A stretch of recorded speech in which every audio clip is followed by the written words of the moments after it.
네, 이번 시간은 16번째 시간입니다. 이제 채권의 반대, 채무 개정을 좀 보겠습니다. 채무 개정은 이제 2시간에 걸쳐서 살펴볼 거고요. 이번 시간에는 1번부터 6번까지는 개정 과목입니다. 그리고 7번째는 이제 부가가치세라는 VAT 10% 세금과 관련해서 어떤 회계 처리가 일어나는지를 좀 이번 시간에 같이 정리를 할 거고요. 우리가 앞에서 이제 금융자산에 대한 걸 공부하면서 이 표를 통해서 선 아니고 이런 자산들은 금융자산이 아니다. 얘네들이 금융자산이다 했는데 이제 그거랑 이제 비교했을 때 금융부채가 결국은 채무죠. 그 금융부채 중에서도 얘네들이 전부 다 채무긴 해. 다 모두 다 채무지만 금융부채와 금융부채가 아닌 것으로 나뉘는 거죠. 그래서 이 중에 요런 애들은 금융부채, 얘네들은 금융부채가 아닌 거죠. 그럼 이 중에 금융부채가 아닌 것이 무엇입니까? 그럼 유일하게 한 개. 얘는 금융부채가 아닙니다. 가소금도 아닙니다. 이렇게 보시면 되겠어요. 그러니까 뭔가 나중에 현금이 유출될 계약상의 각종 의무를 우리는 금융부채라고 부르고요. 그래서 여러분이 공부할 때 이 모든 것은 채무다.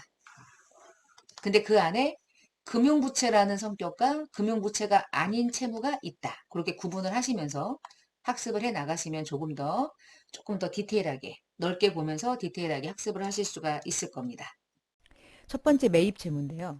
매출 채권의 반대라고 생각하면 되고요. 일반적인 상거래에서 발생하는 매입의 채무로서 외상매입금이라는 이름과 지급보험이라는 이름을 합쳐서 불리우는 통합계정입니다.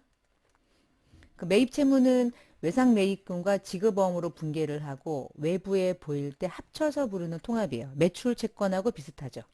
이때 상품을 외상으로 매입했을 때만 외상매입금을 잡고요. 상품을 어음으로 결제했을 때만 지급어음이란 이 계정 과목을 써야 돼요. 그러면 상품이 아닌 나머지를 외상으로 사거나 어음으로 결제했을 때는 다른 이름을 써야 돼요. 그게 미지급금이었던 거예요. 그러면 외상매입금하고 지급어음은 언제 쓰나요? 상품을 외상으로 샀을 때, 상품을 어음으로 결제했을 때만 쓰는 거예요.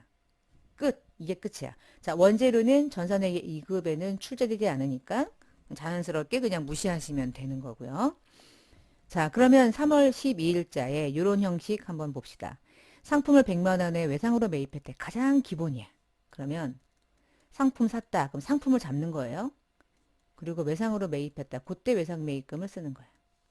이건이 나다. 이렇게. 300만 원에 매입하고 어음으로 결제했대요. 상품 300. 상품 샀는데 어음이야? 그럴 때 쓰는 거예요. 지급어음. 이럴 때 쓰는 거예요. 자, 상품을 500에 매입했는데 카드로 결제했대요. 상품 500 이렇게 잡았다. 상품 매입했는데 외상이면 외상이고 어음이면 지급어음인데 카드 결제면 어떻게 잡습니까? 여러분 카드 결제면 어음이에요? 결국 외상이에요? 외상이잖아요. 외상 매입금 잡는 거예요. 카드 결제는 외상을 대신해서 카드라는 형태로 결제는 한 것처럼 보이지만 카드라고 하는 결제는 한 달 뒤에 실제로 현금이 나가겠죠. 그러니까 상대방에게 결제 수단으로서 카드를 쓴 거고 카드는 결국 지금 이 시점에 체크카드가 아닌 한 외상인 거예요, 결국에. 카드도 외상이잖아요. 그래서 상품이야? 그러면은 외상 매입금 아니면 지급보험인데 어음 아니면 외상 매입금인 거예요. 카드라고 할지라도. 카드를 별도로 계정 과목을 쓰는 이름은 따로 없어요. 자, 그러면 미지급금은 언제 쓰냐? 미지급금은 진짜 다양해요. 왜냐면 일반적인 상거래가 아닌 이외의 채무일 때 미지급금을 쓰기 때문에 뭘 샀을 때 미지급금을 쓰냐라고 물어보면 답이 없어요. 단 상품이 아니야. 그러면 되는 거예요. 상품이면 미지급금이 아니고요. 상품이 아닌 이외, 상품이 아닌 이외, 외상이어도 미지급이고요. 이게 뭐든 상품이 아닌데 어음으로 결제했어도 미지급금이에요. 어음으로 결제해도 미지급금이에요. 어음으로 결제했을 때 지급어음을 쓰는 경우는 상품일 때만. 그러면 상품이 아니면 외상이어도 미지급이고요. 어음이어도 미지급인 거야. 이거부터 많이 헷갈려. 그래서 아래쪽에 있는 걸 가지고 문제를 한번 응용해 볼게요. 영업부 직원들 놀부식당에서 회식을 했고요. 27만 원을 카드로 결제했대요. 직원들이 밥을 먹은 거니까 복리후생비로 처리하시면 되겠죠. 나중에 이제 비용 공부할 때 한 번 더 할 건데 일단 중간중간에 보는 거예요. 복리후생비. 여러분 그럼 27만 원의 이 복리후생비라는 회식비는 결제가 지금 된 거야, 안 된 거예요? 안 됐잖아요. 또 카드 결제했잖아. 근데 상품이 아니잖아요. 그러면 그냥 미지급금인 거예요. 대신 거래처가 놀부일 수 없죠. 카드 결제가 아직 안 된 거지. 신한카드. 놀부는 결제가 들어갔고 카드 결제가 아직 안 나갔고 이렇게 되는 거예요. 다시 토지를 2억에 외상으로 샀대요. 그럼 토지 산 거죠? 토지 2억. 근데 토지를 외상으로 샀대. 토지는 주된 매입 채무인 상품이 아니잖아요. 상품이 아니면 뭐야? 미지급금이에요. 토지가 상품이 아니지? 그러면 그냥 미지급금. 미지급금을 언제 씁니까? 이렇게 물어보면 상품 매입이 아니면 미지급금입니다. 이렇게 쓰시면 돼요. 상품이 아니면 미지급금입니다. 자, 그럼 아래쪽 업무용 승용차를 3천에 매입하고 6개월 만기 어음으로 결제했대요. 여러분 업무용 승용차는 계정 과목이 뭐였죠? 차량 운반구로 처리하는 거였죠. 근데 얘를 6개월 만기 어음으로 결제했대요. 그럼 여러분 어음으로 결제했을 때 무조건 무슨 생각을 처음에 떠올리냐면 어음 줬으니까 지급어음을 떠올리거든요. 그렇게 해서 합격에서 멀어지는 거예요. 무조건 어음 생각하면 안 돼요. 왜 무엇을 결제했지? 차량 운반구지? 이걸 봐야 돼. 상품 아니잖아요. 상품 아니면 어음이든 외상이든 구분하지 않고 미지급금 써야 돼요. 거래처가 이제 현대겠죠. 현대에게 이걸 준 거니까. 그래서 미지급금은 이쪽 자리에 무엇이 이 자리에 왔을 때 미지급금을 쓰냐라고 물어보면 모른다. 되게 많다. 다신 하나만 알면 된다. 상품이 아니면 미지급금이다. 이게 이제 정답인 거예요. 지급어음 쓰시면 큰일 나요, 그냥. 알고 있지만 사람은 실수하잖아요. 저도 실수 많이 하고. 근데 저는 뭐 이제 지금 이제 몇 년째야. 진짜 너무 오래됐네요. 그쵸? 제가 2005년부터 이제 이 강의를 본격적으로 하기 시작했으니까. 진짜 오래됐는데 너무나 많이 해서 이제 인이 바뀌었기 때문에 틀리라고 아무리 찔러도 틀릴 수가 없는 세월이 흘렀기 때문에 저는 틀리지 않지만 처음 공부하시는 분이라면 이게 헷갈려요. 그래서 많이 봐야 돼, 많이. 근데 미지급금은 언제 쓰냐? 모르는데 상품이 아니면 미지급금인 거야. 그게 외상이어도 어음이어도 카드여도 그냥 주구장창 미지급. 그래서 시험에 정말 많이 나오는 게 미지급이에요. 답이 미지급인 거. 그래서 어음으로 결제했다 그러면은 무엇을 매입했는지를 한 번도 보지 않고 그냥 바로 머릿속에 떠오르는 어음 주었구나. 지급어음. 난 천재. 이래놓고 틀려. 왜 틀렸는지 보니까 안 봤어. 그러는 거거든요. 그거만 조심하시면 돼요. 미지급금은 정말 많이 쓸 거예요. 자, 미지급금의 예. 이런 거죠. 컴퓨터를 말일에 결제하기라고 샀대. 컴퓨터는 뭐예요? 비품이죠. 그러면 미지급금이에요. 읽을 거 있어? 미지급금이지. 죽었다 깨도 미지급금인 거야. 만약에 미지급금을 갚았다. 그럼 얘가 죽으면 되죠. 그리고 예금이 나간다. 이렇게 보시면 돼요. 요거 좀 볼까요? 원재료 같은 재고자산을 매입했을 땐 어음 주면 지급어음이야. 왜냐면 재고자산은 판매 목적이고 주된 영업에서 발생하는 거래이기 때문에 우리는 기본적으로 상품을 떠올리면 더 좋아요. 그때 어음 주면. 근데 기계 같은 거 유형이든 무형이든 투자든 재고자산인 상품이 아닌 이외에 어음을 발행하면 그냥 답은 정해져 있어요. 미지급금이에요. 근데 만약에 내가 상대방에게 돈을 빌리고 빌려서 받고 막 이런단 말이에요. 주고받고. 근데 제가 이제 거래처로부터 돈을 빌린 거예요. 차입을 했는데 차입하는 순간 상대방이 얘기하는 거죠. 3년? 3년이라는 기간 동안 갚을게. 근데 네가 나를 못 믿으니까 어음 줄게. 막 이런단 말이야. 돈을 빌리고 어음 주잖아요. 그러면 이 어음은 지급어음도 아니고요. 미지급금도 아니고 돈 빌리고 어음 준 거는 그냥 빌렸는데 어음이라는 형태를 한 번 더 준 것뿐이죠. 그럼 차입금 그냥 쓰시는 거예요. 그러니까 어떤 경우에 어음을 발행했느냐가 중요하지 그 어음 자체가 그냥 무조건 지급어음이 되고 미지급이 되고 막 그렇지는 않은 거예요. 그래서 상당히 좀 중요하게 금액들을 잘 판단하는 게 중요할 것 같아요. 자, 그러면 그 다음 페이지에 다음 계정 과목을 볼까요? 우리가 자산을 공부할 때 계약금을 먼저 주면 선급금이라고 잡았죠. 그러면 계약금을 먼저 준 상대방 기업은 선급금으로 처리해서 돈이 나가지만 그 상대방 회사는 돈을 받는 거잖아요. 계약금을 먼저 받는 거죠. 그때 쓰는 이름이 선수금이라고 하는 이름이에요.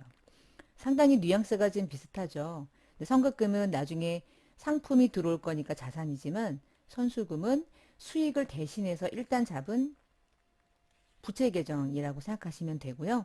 선급금의 반대라고 생각하시면 좀 쉽고요. 그러니까 둘 다 계약금인데 얘는 계약금을 준 사람, 얘는 계약금을 받은 입장이죠. 수금 먼저 그렇게 인식하시면 좀 좋을 것 같아요. 자, 일반적인 상거래에서 계약금 먼저 받았을 때 분계 예를 하나 보면 상품을 1,000만 원에 팔기로 계약을 맺은 건 분개할 거 없다고 그랬죠. 근데 계약금 10%면 100만 원이죠. 그걸 예금으로 받은 거예요. 그럼 보통 예금 100만 원 들어왔는데 이때 얘를 선수금이라고 하는 부채로 설정해 두었다가 팔기로 약속한 거지 아직 판매된 건 아니죠. 그럼 매출은 나중에 일어나겠죠. 그래서 이때 상품을 1,000만 원에 드디어 팔고 그럼 이날 상품 매출이라는 수익이 발생돼요. 이날 수익을 안 잡고 부채를 잡은 이유는 수익이 확정되지 않았으니까. 그냥 매출을 계약을 한 거지 계약금만 받은 거지 매출이 취소될 수도 있잖아요. 그랬다가 나중에 계약금 받은 거 빼고 나머지는 나중에 받기로 했다. 그러면 선수금으로 받았던 돈을 먼저 반제하고요. 나머지 900은 매출과 관련해서 나중에 받는 거니까 매출 채권인 외상매출금으로 이제 나머지를 잔액을 처리하는 문제로 이렇게 설정할 수도 있어요. 그래서 이렇게 보면 선급금을 공부했기 때문에 선수금이 조금 더 쉽게 이해가 되실 수도 있을 것 같은데 제 생각에는 그렇지만 회계라는 게 이렇게 얘기할 때는 뭐 잘 이해하는 것 같아도 혼자서 문제 풀 때는 잘 안 돼요. 뭐 그런 경우는 너무나 많이 봐왔고 저도 옛날에 많이 그랬고요. 그래서 강의 듣고 한번 나 혼자서 말하면서 혼자서 누군가에게 설명해 주듯이 공부하는 것도 좋은 방법이에요. 자, 단기 차입금은 이미 몇 번 봤죠? 누군가로부터 돈을 빌린 거야. 근데 만기가 1년 안에 이제 갚는 거죠. 그래서 20만 원을 빌려서 예금으로 들어왔다. 그럼 예금 들어왔죠? 예금 들어왔지만 나중에 갚을 거예요. 단기 차입금. 그럼 만기가 되면 갚아야 되는데 이것만 갚나? 뭐 빌려준 사람은 뭘 기대해요? 이자를 기대하죠. 그러니까 단기 차입금 20만 원을 만기 때 갚을 때 부채 감소와 함께 뭐가 동시에 추가로 나가냐면 이자가 나가는 거예요. 이자가 이자를 지급하는 사람은 이자 비용이지만 이자를 받는 사람은 뭐겠어요? 이자 수익인 거죠. 그럼 이자 수익은 어떤 사람이 인식하는 계정 과목이에요? 빌려준 사람. 그럼 이자 수익은 누가 인식하는 거야? 빌린 사람. 이렇게 짝이요, 짝. 차입하면 이자 비용이 나가고요. 대여해주면 이자 수익을 벌어요. 반대로 움직인다고 생각하시면 되겠죠. 짝짝으로. 이자인 건 아는데 이 자리에다가 이자인데 이자 수익을 실수해서 거는 경우가 있습니까? 엄청 많아요. 알지만 실수하는 거야. 세트. 도통예금. 단기차입금은 이런 경우. 자, 이제 가수금인데 가수금은 가지급금하고 약간 뉘앙스는 비슷해. 근데 좀 달라요. 가수금은 수금이 됐지만 임시 계정이야. 몰라요. 그러니까 예를 들면은 누가 넣는지를 모를 때 쓰는 거야. 통장에 10만 원이 들어왔다. 그래서 10만 원을 딱 이제 예입은 잡았어. 근데 누가 넣는지를 도통 알 수 없는 거야. 그러면 분개를 누락해야 되냐? 그렇게 할 수 없는 이유가 예금 잔액은 매일매일 동일하게 장부 관리를 해야 되기 때문에 통장에 돈이 들어왔다. 짜증나는 거지 이제. 얘가 누군지 몰라. 그렇다고 분개를 안 할 수는 없잖아요. 그때 쓰는 게 가수금인 거야. 수금은 됐지만 누군지 모른다. 그러면 이 가수금은 언제쯤 없어집니까? 누군지 알았을 때. 가수금이 누가 나에게 무슨 대가를 주었는지 알았을 때. 외상매출금을 그날 받았는데 이날 모르고 오늘 파악이 된 거야. 요때 아, 이 자리가 외상매출금인데 얘를 지우지 않고 이때 처리했던 거 그대로 두고 얘가 반제가 되는 거죠. 왜냐면 이날은 몰랐고 오늘 알았다고 하는 것 자체도 회계상의 거래인 거예요. 그래서 가수금이 죽으면서 사실은 외상매출금이 회수가 됐었던 거야를 걸어주시고 거래처를 여기 더지상사도 거래처를 반드시 나중에는 걸어주셔야 돼. 가수금은 들어오긴 했는데 누가 넣었는지 모를 때. 잠깐 정리합니다. 선수금은 수금된 거 맞죠? 계약금이 들어왔을 때야. 그쵸. 그리고 얘네들은 이제 사변에 돈 들어온 거 맞잖아요. 근데 계약금이 들어왔을 때고. 차입금은 돈 들어온 거죠? 빌렸을 때고요. 가수금은 돈 들어온 거 맞죠? 근데 원인을 모를 때 쓰는 거죠. 다 똑같잖아요. 그쵸? 수금 비슷해요. 그러니까 구분을 잘 하셔야 돼. 잘 하실 수 있어요. 자, 이렇게 해서 가수금에 대한 거 있죠. 자, 그럼 유동성 장기부채. 이거 특별한 이름이 있어요. 시험 많이 나와요. 자, 우리가 원래는 처음에 빌렸을 때 최초에 잠깐만요. 이렇게 해놓고 잠깐 지우고 제가 얘를 조금 밑으로 떨어뜨릴게요. 됐어요. 다시 할게요. 이게 우리가 처음에 은행으로부터 자금을 빌렸을 때 돈이 들어왔대. 10만 원이. 근데 이때 당시에 만기가 2년이었던 거야. 그럼 돈을 빌렸을 때 무슨 이름으로 처리하냐면 장기 차입금으로 이제 10만 원을 떤 거죠. 근데 이게 지금 현재 X 1년이고요. X 이제 2년도가 되잖아요. 그럼 X 2년도에 얘가 이제 만기가 X 3년인 거야. 그럼 X 1년도에는 장기 차입금인데 X 2년도 기말이 되면 이 장기 차입금이 X 3년도가 만기이기 때문에 X 2년도 기말 기준으로는 내년이 만기인 거죠, 이제.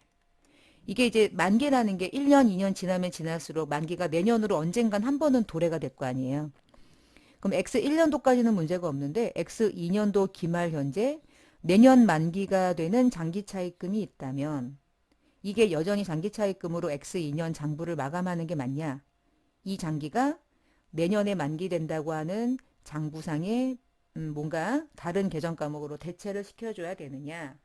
반드시 대체를 시켜줘야 돼요. 그래서 장기 차입금 중에 10만 원이 보고기간 종료일, 이 회계년도 종료일 현재 1년 이내가 만기가 돼.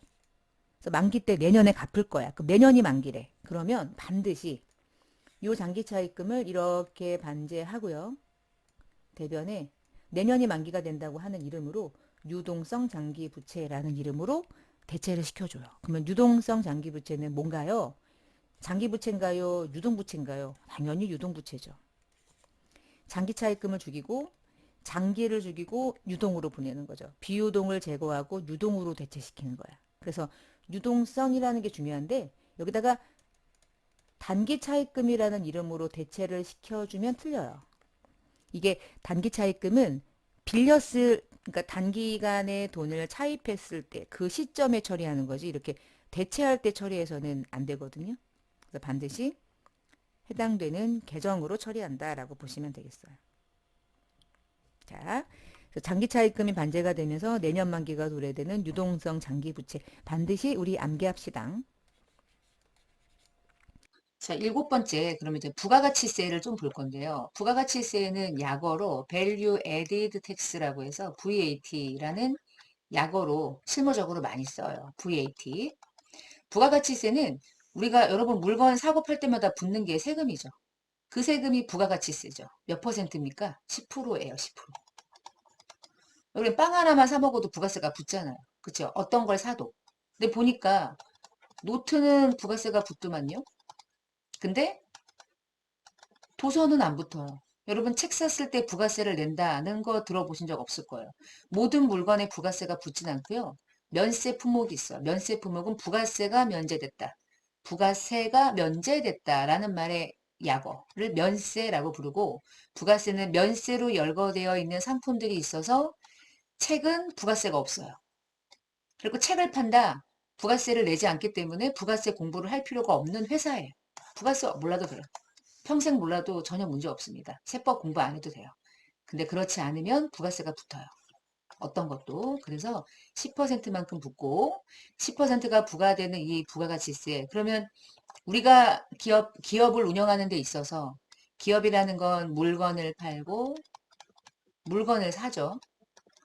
그럼 사고 팔 때마다 몇 퍼센트씩 따라 붙는 세금이 있냐면 10%씩 따라 붙는 세금이 있는 거예요. 그래서 매출할 때 붙는 세금을 우리는 매출세액이라 부르고요. 매입할 때, 물건 살 때 부가세를 또 내고 사요. 그때 매입세액이라고 부르는데, 부가세는 뭐 디테일한 공부를 하지는 못하겠지만, 부가세는 결국은 사업자가 주고받고 사업자가 주고받다가 결국은 누구에게 전가되냐면, 최종 소비자에게 부가세 10%가 최종적으로 전가되는 세금이에요. 그래서 우리나라의 부가가치세는 누가 내는 겁니까? 누구 주머니에서 세금을 걷어가는 겁니까? 그러면 우리나라의 사업자가 아닌 국민들이 내는 세금이 부가가치세예요. 근데 국민들이 세금을 내지만 그 세금을 국민들이 신고 납부는 안 하죠. 신고 납부는 이 사업자들이 하는 거예요. 사업자들이. 자, 이 사업자들이 신고할 때 얘네들이 내는 세금을 대신 신고 납부하기 때문에 매출할 때 소비자에게 받아둔 매출세액은 납부하고 매입할 때 지가 부담한 매입세액은 돌려받아요. 그래서 20원만 내요. 자, 이 계산 구조를 여러분이 시험에서 회계 처리를 하는 게 시험 문제로 출제가 됩니다. 그래서 이 정도에 대한 회계 처리를 간단하게 좀 봐야 돼요. 자, 보시면 세금 계산서라는 게 부가세 10%, 요 금액이 이게 250이니까 얘가 25만 원. 10%. 이게 서로 이제 주고받는 건데 세금 계산서라는 양식이 이제 전자네. 그러면 전자세금 계산서라는 뜻이고요. 지금 보시면 공급자는 판매자예요. 공급받는 자는 매입하는 자입니다. 그러면 이 세금 계산서는 누가 팔았고 누가 샀는지 확실하죠. 사업자 번호가 딱 있죠. 그러면 관할 과세관청에서 과세관청 국가가 제일산업이 물건을 팔았고 이페스가 물건을 샀다는 걸 모를 리가 없겠네요. 얘는 매출이고 얘는 매입이니까요. 이 모든 내용, 이 한 장에 모든 내용이 다 들어가 있어.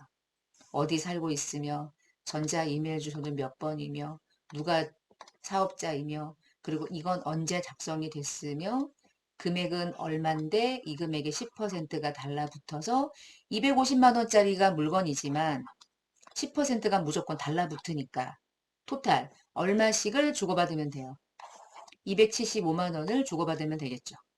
자, 그런데 275만 원을 현재 주고받았으니까 아직 외상으로 남아있으니까 또 보이네요. 와, 다 보이네? 그러면 제일산업에게는 이 거래가 매출 자료가 되고요. 이페스에게는 이 자료가 매입 자료가 되겠네요. 모든 게 파악되지 않아요? 그쵸? 만약에 내가 제일산업이라고 해도 회계 처리할 수 있고요.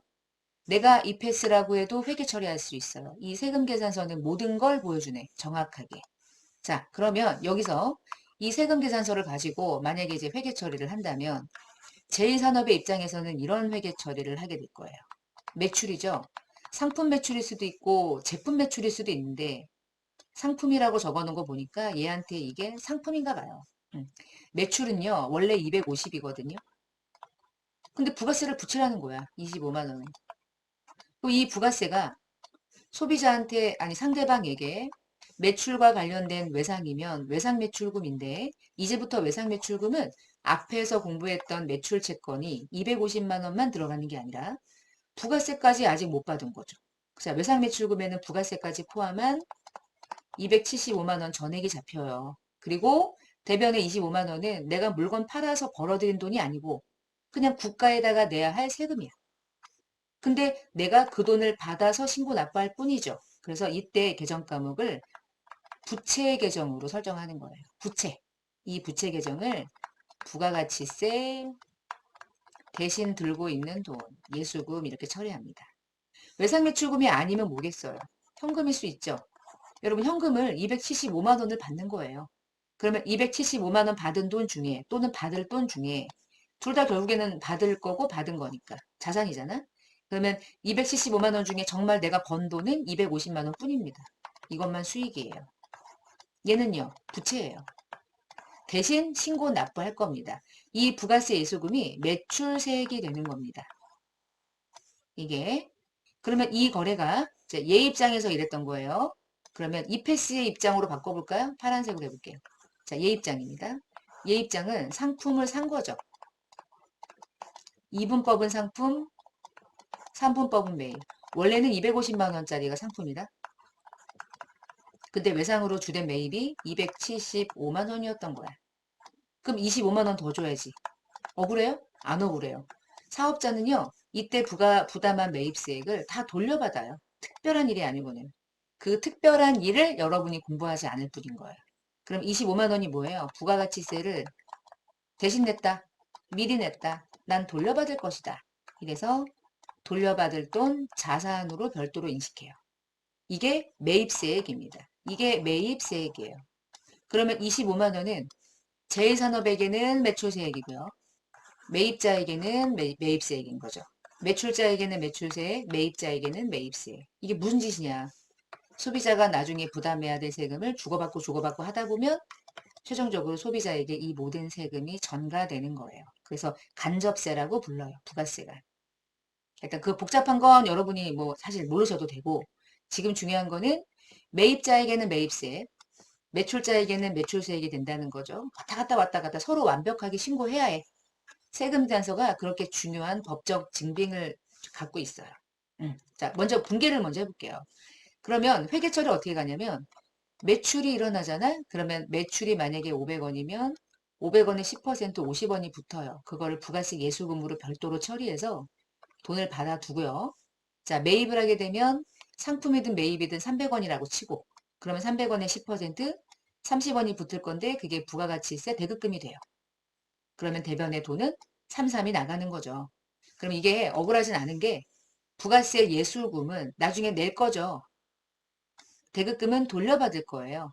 그래서 부가세를 신고하는 날 예술금은 부채 계정이니까 차변으로 반제, 대급금은 대변으로 반제.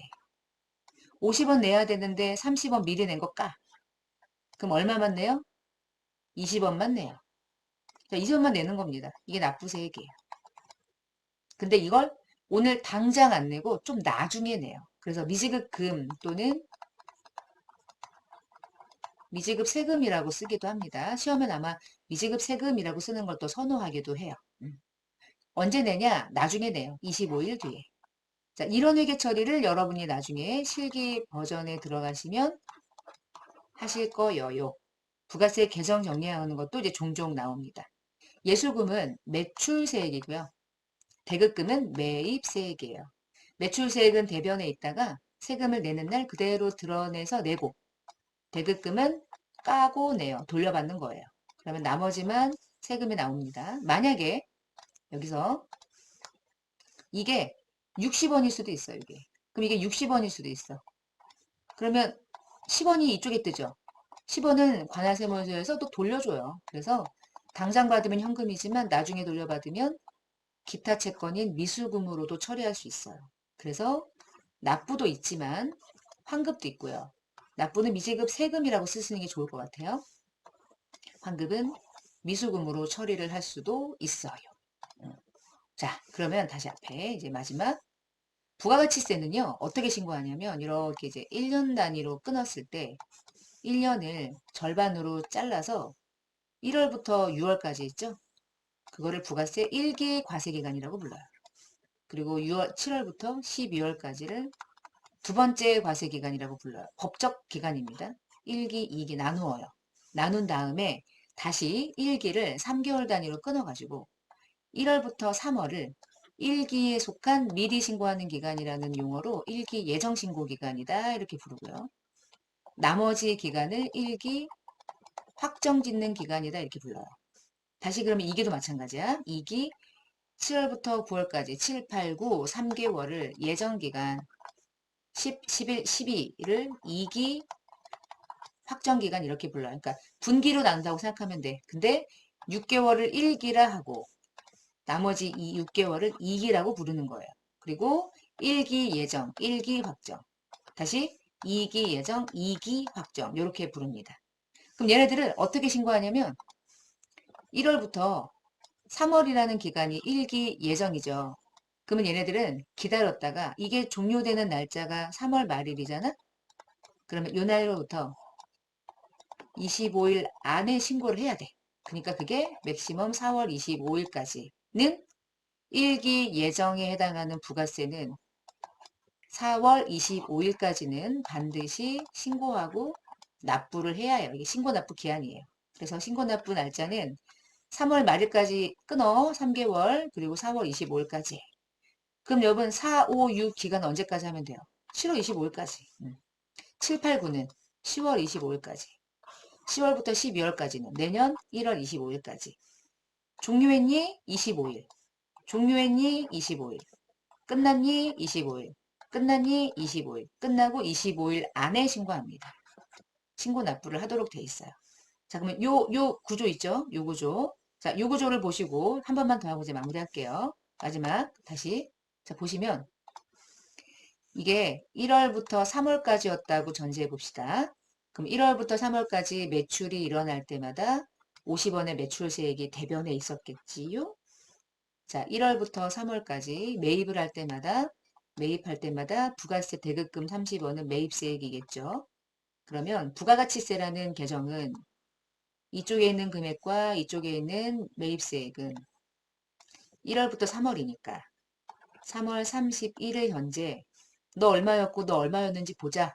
정리하자. 이래서 예수금을 죽이고요. 차변으로. 대급금을 대변으로 반제해요. 그러면 얼마를 내야 되거나 얼마를 환급받을지가 나오겠죠. 근데 그 20원은 3월 말일에 냅니까? 다음 달 25일까지 냅니까? 그쵸? 25일에 내요. 그래서 잠깐 미지급 세금으로 걸어놨다가 4월 25일 날 실제로 신고 납부를 논할하죠. 그러면 그때 요거를 드러내서 깔끔하게 야 미지급 세금 걸어놨던 거 있지? 그거 내자. 뭘로 내요? 당연히 현금으로 내는 거죠. 예금으로 내거나 이렇게 납부하는 거예요. 자, 요까지 한번 해봤어요. 요까지. 자, 부가세 예수금이 뭐야? 매출세액. 대급금은 매입세액. 매출세액은 내고 매입세액은 공제를 받아. 그러면 20원만 내. 근데 그 20원 내는 이런 식의 회계 처리를 3월 말, 4, 5, 6은 6월 말, 7, 8, 9는 9월 말, 10, 11, 12는 12월 말에 일단 예수금과 대급금을 정리하는 분계는 종료일마다 하고요. 그걸 신고 납부하는 날 요걸 드러내서 내는 방식으로 부가세 신고 납부와 관련된 회계 처리를 합니다. 그러니까 이 부분 우리 운용사 2급에 많이 나와요. 나와봤자 한 문제긴 하지만 많이 나오는 거죠. 매번 꼬박꼬박 나오고 있으니까 이 부분들 잘 정리해 놓으시면 여러분에게 도움이 되실지 않을까 싶습니다. 자, 이렇게 해서 이번 시간에 채무 계정 같이 보면서 부가가치세에 대한 기본 내용도 같이 한번 다뤄봤습니다. 자, 마치고요. 다음 시간에 뵙겠습니다. 감사합니다.